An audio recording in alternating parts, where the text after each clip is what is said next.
नमस्कार। कभी सोचा है कि पैसे बचाने की धुन में कोई किस हद तक जा सकता है?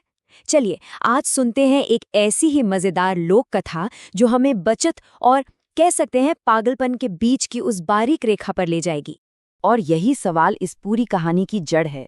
क्या किफ़ायत की कोई सीमा होती है, या फिर ये एक ऐसी सनक बन सकती है जो हमें मजाक का पात्र बना दे? आइए, इसी सवाल का जवाब ढूंढते हैं। तो इस सवाल का जवाब हमें मिलेगा सेठ बंसी से। इनकी कंजूसी के किस्से धई दूर दूर तक मशहूर हैं। ये हमें दिखाएंगे कि बचत की कला को किस अनोखे और शायद अजीब व गरीब स्तर तक ले जाया जा सकता है। तो सेठ बंसी की कंजूसी की शुरुआत होती है उनके अपने ही घर से। और सबसे पहले शिकार कौन बनता है? जाहिर है, उनका अपना परिवार। उनकी बचत की अनोखी तरकीबें अक्सर घरवालों के लिए सिरदर्द बन जाती थीं। अब जरा पेट्रोल बचाने का ये तरीका देखिए। सेठ बंसी दुकान तक मोटरसाइकिल से जाते और अपने बेटे राजू को पीछे पीछे दौड़ाते। दुकान पहुंचकर राजू हाफता हुआ साइकिल उठाता और कॉलेज जाता। मतलब बेटे की मेहनत से ज्यादा कीमती पेट्रोल की कुछ बूंदें थीं। और पानी बचाने का तो इनका प्लान और भी कमाल का था। 2 गिलास पानी उबालकर गरारे करते, फिर उस भाप को इकट्ठा करके आधा गिलास मुफ्त का गर्म पानी बना लेते। इसी पानी को बाल्टी में मिलाकर नहाते और जो पानी बचा उससे छत पर दाल पकाते। पानी की एक एक बूंद का हिसाब था इनके पास।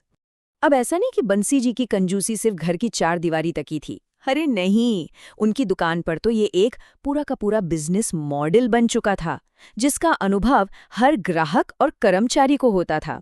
बर्बादी से बचने के लिए बंसी किसी भी हद तक जा सकते थे।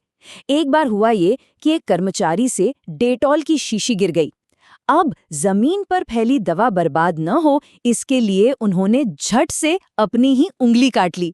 वाह, क्या तरीका है नुकसान से फायदा उठाने का। उनका लॉजिक भी बड़ा निराला था।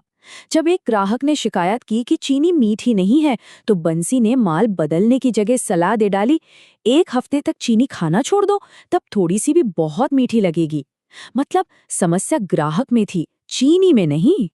पर कहते हैं ना, जिंदगी भर की बचत पर कभी कभी एक झटके में पानी फिर जाता है। एक महंगा हादसा बंसी के कंजूस जीवन में भूचाल ले आया और उन्हें वो करने पर मजबूर कर दिया जिसकी उन्होंने कभी कल्पना भी नहीं की थी। पैसा खर्च करना।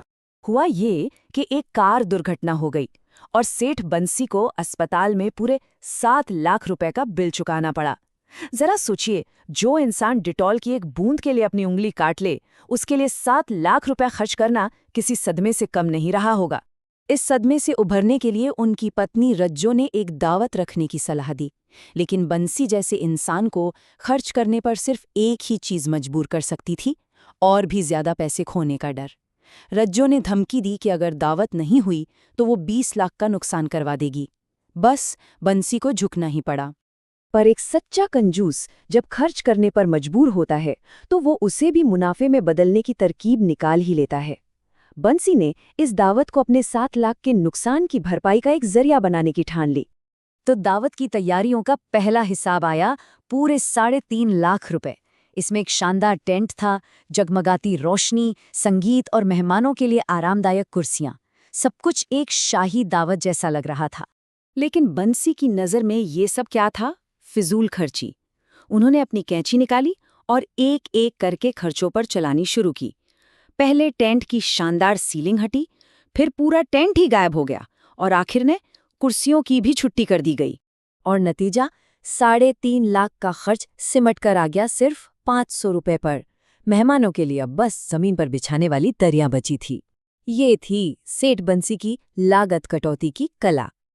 आखिरकार दावत का दिन आ ही गया। मेहमान सज धज कर पहुंचे, इस बात से बिल्कुल अनजान कि आज उनके साथ क्या होने वाला है। ये बंसी के मास्टर स्ट्रोक का दिन था। बंसी ने जानबूझकर इंतजार का खेल शुरू किया। सुबह 10 बजे की दावत थी, लेकिन मेहमान इंतजार करते रहे। 12 बज गए, 1 बजा और फिर 2। जब मेहमान भूख से बेहाल हो गए, तब जाकर बंसी ने अपनी योजना का अगला पत्ता खोला। बंसी ने घोषणा की, खाने में अभी 2 घंटे और लगेंगे। तब तक आप चाहें तो बाहर लगे स्टॉल से कुछ खरीद कर खा सकते हैं। और सबसे मजेदार बात जानते हैं क्या थी? वो सारे स्टॉल खुद सेठ बंसी ने ही लगवाए थे। और यही थी बंसी की असली जीत। उन्होंने न सिर्फ दावत के खर्च से खुद को बचाया, बल्कि इस मौके को एक मुनाफे का सौदा बना दिया। उनकी माहिर योजना अब सबके सामने थी। बंसी ने अपनी जीत का हिसाब कुछ यूं लगाया। मेहमानों ने पैसे देकर बाहर नाश्ता किया, जिससे उनका पेट भर गया। फिर उन्होंने दावत का खाना बहुत कम खाया, तोहफे अलग से दिए और बचा हुआ सारा खाना भी बंसी का हो गया। और ये रहा उनकी जीत का पक्का सबूत। दावत पर 500 रुपए खर्च करने के बाद उन्होंने अपने ही मेहमानों को नाश्ता बेचकर 10,000 रुपए का सीधा सीधा मुनाफा कमाया। तो सवाल फिर घूम फिर कर वहीं आ जाता है, सेठ बंसी को क्या कहा जाए? एक जीनियस जिसने हर मुसीबत को मौके में बदल दिया, या फिर ये सिर्फ एक ऐसे कंजूस इंसान का पागलपन था जिसकी दुनिया सिर्फ पैसे के इर्द गिर्द घूमती थी? अब ये तो सोचने वाली बात है कि ये प्रतिभा है या पागलपन।